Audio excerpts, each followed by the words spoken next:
Siempre pensé que mi vida iba por el camino correcto. A mis 37 años, tenía una carrera estable como ingeniero, una casa bien construida con esfuerzo y, lo más importante, una esposa a quien amaba y en quien confiaba completamente. Julia y yo llevábamos 7 años de matrimonio, y aunque no todo había sido perfecto, creía que éramos un equipo sólido. Hace poco habíamos tomado una decisión importante: formar una familia.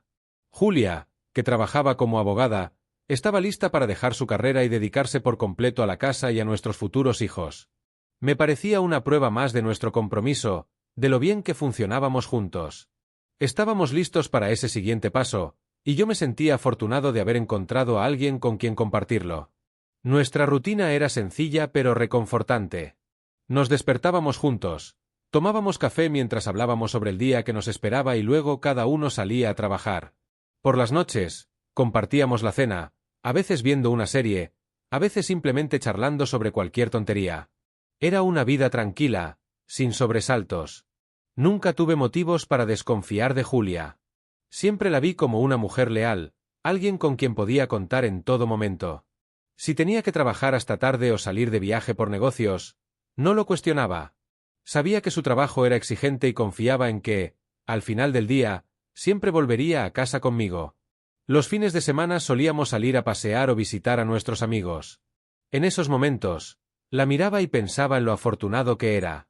No necesitaba más que esto: una esposa amorosa, un hogar cálido y la promesa de un futuro juntos. En mi mente, mi matrimonio era sólido, inquebrantable.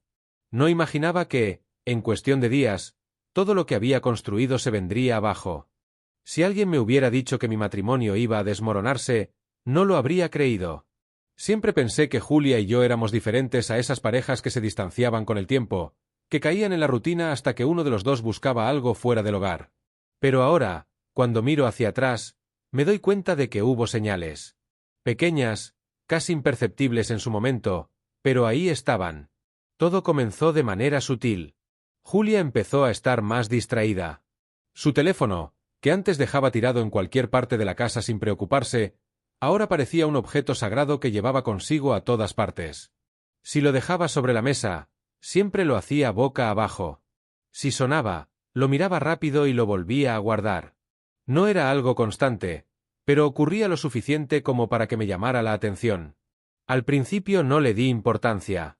Julia tenía un trabajo exigente, y era normal que recibiera mensajes en cualquier momento. Pero luego vinieron las respuestas cortantes cuando le preguntaba algo.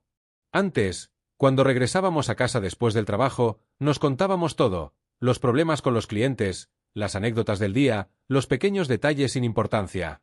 Ahora, cuando le preguntaba cómo le había ido, me respondía con un simple bien y cambiaba de tema. Había días en los que llegaba tarde sin previo aviso. Me decía que tenía reuniones de último minuto o que sus jefes le pedían quedarse más tiempo en la oficina. Me lo decía con naturalidad, con esa seguridad de alguien que no tiene nada que ocultar.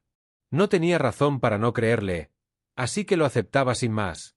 Pero lo que más me inquietaba no era su distancia, sino la manera en que empezó a comportarse conmigo.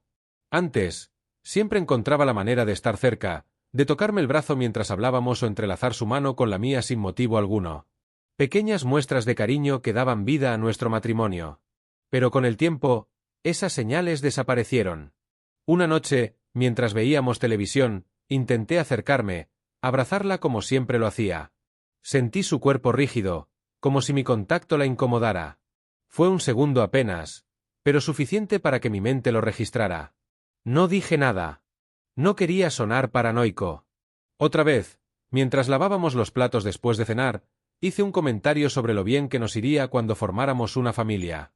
Hasta entonces, ella siempre había compartido mi entusiasmo. Pero esa noche solo sonrió con desgana y cambió de tema. Hubo otras señales, pequeñas pero constantes. Perfumes nuevos que nunca antes había usado. Más tiempo frente al espejo antes de salir al trabajo. Cambios en su vestimenta, optando por ropa más arreglada incluso en días normales de oficina. Me decía que quería sentirse bien consigo misma, y lo entendía. Pero algo en mí me decía que no era solo eso. Aún así, nunca la confronté. Siempre encontraba una justificación para cada cambio, una explicación lógica que me hacía sentir tonto por siquiera dudar de ella. Me repetía que todo estaba en mi cabeza, que el estrés del trabajo me hacía imaginar cosas. No quería ver lo que estaba justo frente a mí. No quería pensar que la mujer con la que había planeado mi vida pudiera estar ocultándome algo. Así que ignoré las señales. Y ese fue mi error. No tenía intención de viajar. Fue una idea que surgió de repente, una chispa en mi cabeza mientras pensaba en cómo sorprender a Julia. Había estado distante las últimas semanas, pero me negaba a pensar que había algo malo entre nosotros. Tal vez solo era el estrés del trabajo, la presión de tomar la decisión de dejar su carrera para formar una familia.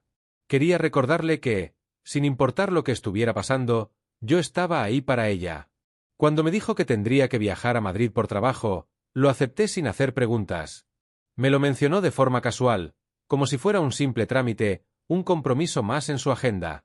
Se iría por 3 días para asistir a una conferencia y reuniones con algunos clientes importantes. No vi razón para dudar. Pero a medida que pasaban las horas después de su partida, algo me inquietaba. Su despedida había sido apresurada, sin la calidez habitual. No hubo ese último abrazo fuerte antes de salir por la puerta, ni un beso prolongado como otras veces. Solo un nos vemos rápido y seco. El primer día transcurrió con normalidad. Nos mandamos algunos mensajes, aunque sus respuestas eran más cortas de lo habitual. Me decía que estaba ocupada, que las reuniones estaban siendo más largas de lo esperado. No quise molestarla, así que me limité a responder con frases cortas para no interrumpirla. Pero en la noche, cuando intenté llamarla, no respondió. Pasó 1 hora, luego 2, y nada. Finalmente, casi a la medianoche, me envió un mensaje diciendo que estaba agotada y que se dormiría temprano. Eso no era normal en ella. Julia nunca ignoraba mis llamadas. Si no podía contestar en el momento, me devolvía la llamada en cuanto tenía oportunidad. Pero esta vez, solo un mensaje frío, sin la intención de hablar conmigo. Fue entonces cuando la idea se plantó en mi mente. Podía tomarme un día libre, viajar a Madrid y sorprenderla. No era descabellado, al contrario, era un gesto romántico, una manera de salir de la rutina y darle una sorpresa agradable. Seguro que se emocionaría al verme en la puerta de su hotel, sin esperarlo. No dudé mucho.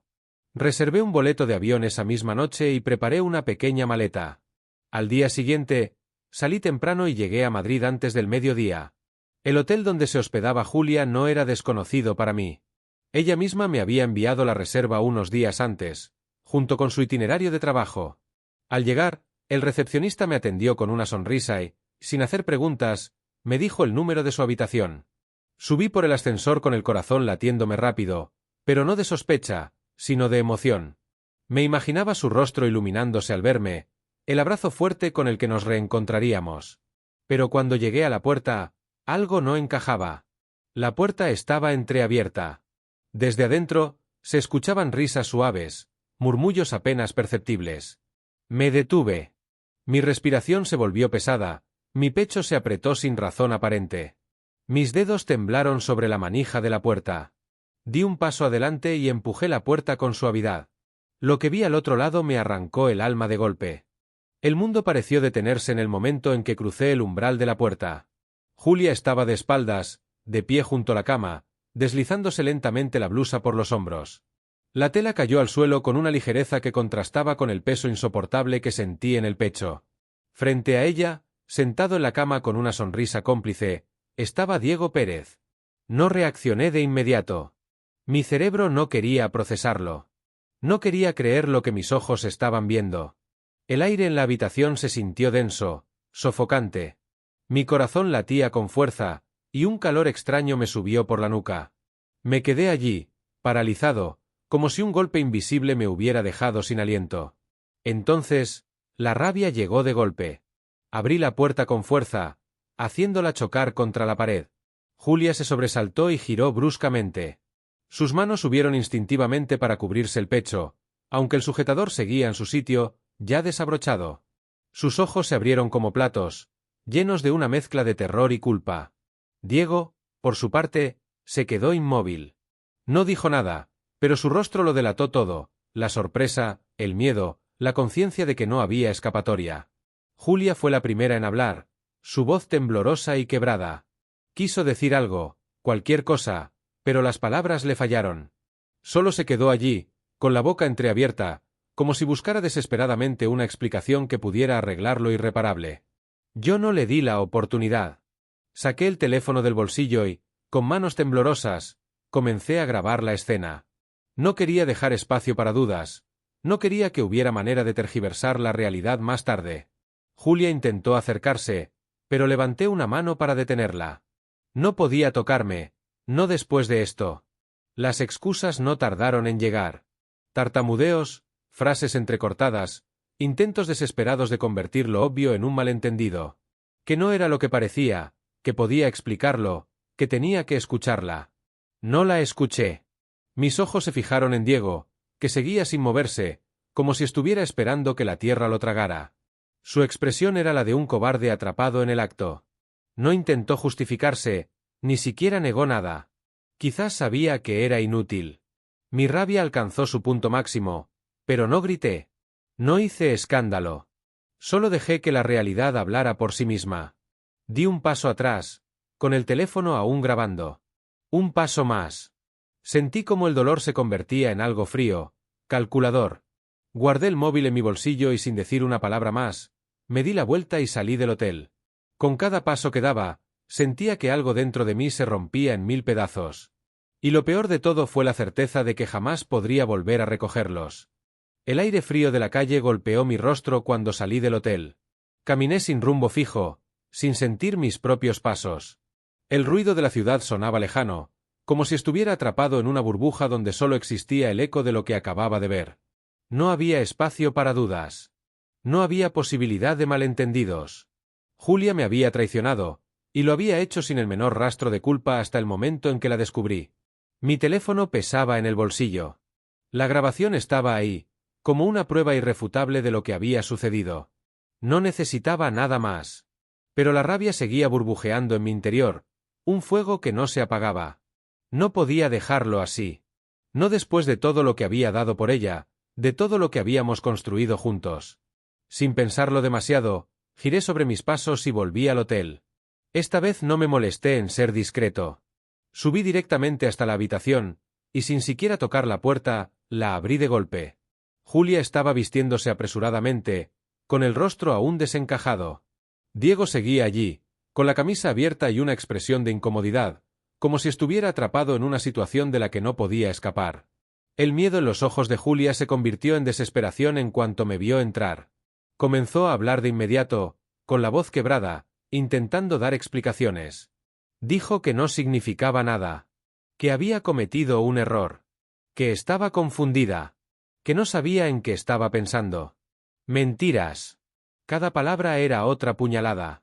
Cada excusa, un insulto a mi inteligencia. No levanté la voz. No insulté. No le di la satisfacción de verme perder el control. Con la mirada fija en Diego, solté una única frase cargada de veneno. Le dije que esperaba que valiera la pena arruinar su vida por esto. Porque eso era exactamente lo que iba a hacer. Sin apartar la mirada de él, saqué el teléfono y le mostré la grabación. Se puso pálido de inmediato. Sabía lo que significaba. Julia comenzó a llorar, suplicando, pidiéndome que no hiciera nada precipitado, que habláramos, que no destruyera todo de esta manera. Tuve que contener una carcajada amarga. ¿Yo estaba destruyendo todo? ¿Yo? Diego intentó abrir la boca, pero ni siquiera le di la oportunidad. Le dejé claro que su esposa se enteraría de todo, que su empresa sabría exactamente qué tipo de hombre era, que no había escapatoria. No esperé una respuesta. No me importaba lo que tuvieran que decir. Di media vuelta y salí por última vez de esa habitación. Esta vez, con la certeza de que mi vida nunca volvería a ser la misma. El trayecto de regreso a casa fue un vacío absoluto. Ni siquiera recuerdo haber subido al avión. Todo se sintió mecánico. Caminar, mostrar el boleto, sentarme en el asiento, mirar por la ventana sin ver nada. Mi cuerpo estaba ahí, pero mi mente seguía atrapada en aquella habitación de hotel, repitiendo la misma escena una y otra vez, como un disco rayado. Cuando crucé la puerta de mi casa, me di cuenta de que algo dentro de mí había cambiado para siempre. La sala, el sofá, las fotos enmarcadas en la pared, todo me resultaba ajeno. Como si ya no me perteneciera, como si yo fuera un extraño en mi propia vida. El dolor seguía ahí, pero la rabia lo estaba ahogando. Y en ese momento supe exactamente lo que tenía que hacer. Sin perder tiempo, saqué mi laptop y comencé a recopilar todo lo que necesitaba. La grabación estaba ahí, junto con otros mensajes y llamadas recientes de Julia que, de pronto, parecían encajar en un rompecabezas que no había querido ver antes. Busqué un abogado de divorcio. No tenía la menor intención de darle la oportunidad de hablar, de explicarse, de tratar de manipularme con lágrimas y promesas vacías. No.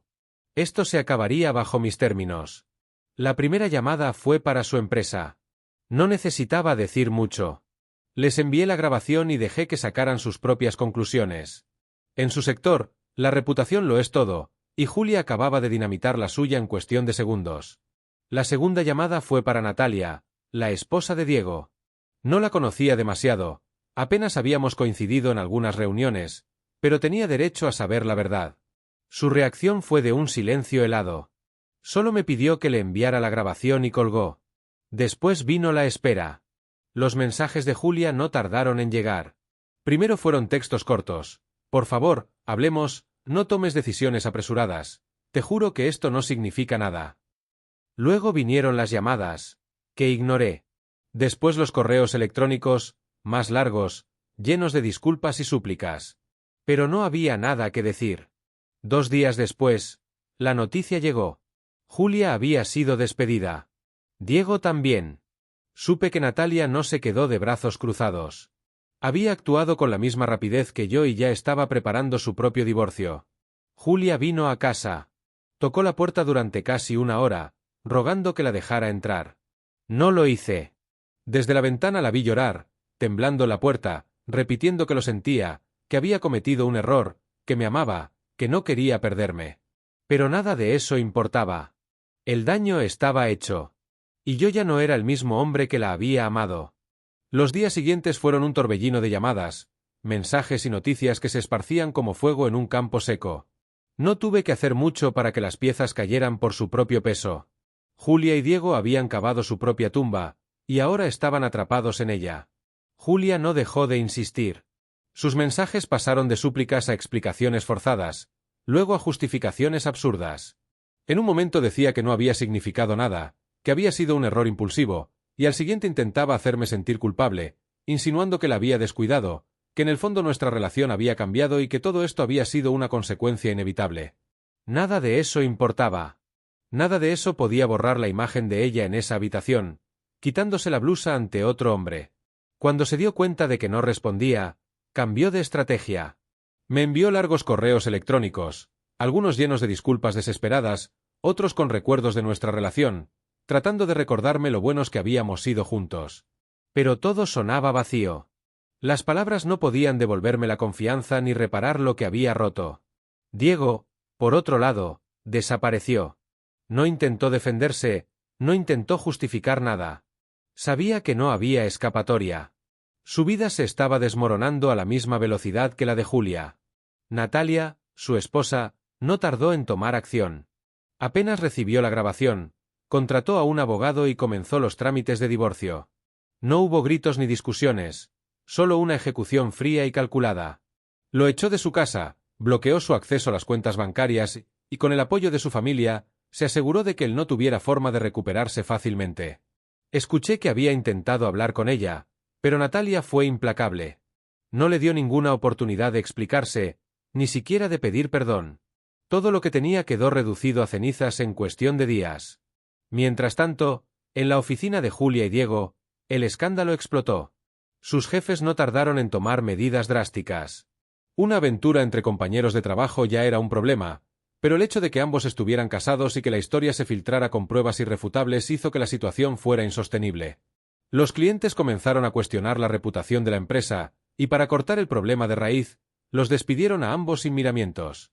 Julia intentó apelar, intentó justificar lo injustificable, pero no había forma de salvar su carrera.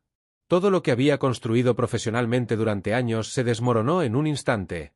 Y, aún así, no dejó de buscarme. Una noche, mientras estaba en casa, sentí golpes insistentes en la puerta. Julia estaba allí, con los ojos rojos y el rostro desencajado. Parecía un fantasma de lo que había sido. Me suplicó que la escuchara. Me dijo que lo había perdido todo, que me necesitaba, que podíamos superar esto. Intentó tomarme de la mano, pero me aparté. Su contacto me resultaba repulsivo. Le dije la verdad, sin rodeos. Le dije que me daba igual lo que sintiera, que su sufrimiento no me importaba, porque yo también había perdido algo. No un trabajo ni una reputación, sino algo mucho más valioso, la confianza, la seguridad, la vida que había construido con ella. Sus lágrimas no significaban nada. Sus disculpas no significaban nada. La dejé allí, bajo la lluvia, sin importarme cuánto tiempo se quedara llorando. Ella había tomado una decisión aquella noche en Madrid. Y ahora estaba pagando el precio. Los días pasaron y se convirtieron en semanas. Julia dejó de aparecer en mi puerta, aunque seguía enviando correos de vez en cuando. Algunos eran súplicas, otros intentos de hacerme sentir culpable, pero todos terminaban en la nada. Nunca le respondí. Ya no había nada que decir. El divorcio avanzaba rápido. Con la prueba de su infidelidad y la asesoría de mi abogado, logré asegurarme de que Julia quedara en la peor posición posible. No tenía derecho a reclamar nada de la casa ni de mis ahorros. Se quedaría con lo que tenía en su cuenta bancaria y nada más. Intentó pelearlo. Dijo que habíamos construido nuestra vida juntos, que no podía dejarla sin nada. Pero los papeles hablaban por sí solos. La realidad era que, después de traicionarme de la manera en que lo hizo, no tenía derecho a nada más que a la vida que ella misma se había destruido. Escuché que estaba buscando trabajo, pero nadie quería contratarla después del escándalo. Su reputación en el mundo legal había quedado manchada, y cualquier empresa que la aceptara sabía que llevaría consigo un historial difícil de ignorar. Diego no estaba mejor. Natalia no solo se divorció de él, sino que también lo dejó en la ruina. Se quedó con la casa, con el dinero, y hasta con la custodia de su perro, el único ser que parecía seguir queriéndolo antes de que lo echara de su vida. De vez en cuando, alguien mencionaba que lo habían visto en un bar, ahogando su desgracia en alcohol. No me importaba. No sentía lástima por él ni por Julia. Ambos sabían lo que hacían, y ahora estaban enfrentando las consecuencias. Mientras tanto, mi vida comenzó a moverse en otra dirección. Decidí que no podía quedarme atrapado en el mismo lugar. Demasiados recuerdos en cada esquina de la casa, en cada calle, en cada rutina que solía compartir con ella. Así que tomé una decisión. Vendí la casa, empaqué mis cosas y me fui a Málaga. No fue fácil empezar de nuevo, pero era necesario. Conseguí un departamento pequeño, cerca del mar. No necesitaba mucho, solo un lugar donde pudiera reconstruirme sin el peso del pasado sobre mis hombros. Me enfoqué en mi trabajo, en mi salud, en recuperar las partes de mí que se habían perdido en el caos. Y, poco a poco, la vida siguió su curso. Conocí gente nueva, hice amistades, me permití disfrutar de la tranquilidad de estar solo sin sentir que me faltaba algo. Y entonces, un día, la conocí. No fue algo inmediato ni explosivo, no fue un amor a primera vista ni una pasión desenfrenada. Fue simple, natural. Una conversación en un café, una risa compartida, un interés mutuo que se fue construyendo sin prisas. Su nombre era Elena. Era diferente a Julia en todos los sentidos. No era abogada ni trabajaba en un mundo lleno de apariencias y estrategias. Era profesora, dedicada, paciente, con una forma de ver la vida que me hizo recordar lo que era estar con alguien sin miedo, sin desconfianza. No intenté apresurar nada. No quería cometer los mismos errores. Pero con el tiempo, me di cuenta de que no tenía que comparar el pasado con el presente. Julia era solo un recuerdo. Un fantasma de lo que una vez fue mi vida. Yo, en cambio, estaba avanzando. Y por primera vez en mucho tiempo, me di cuenta de que era libre.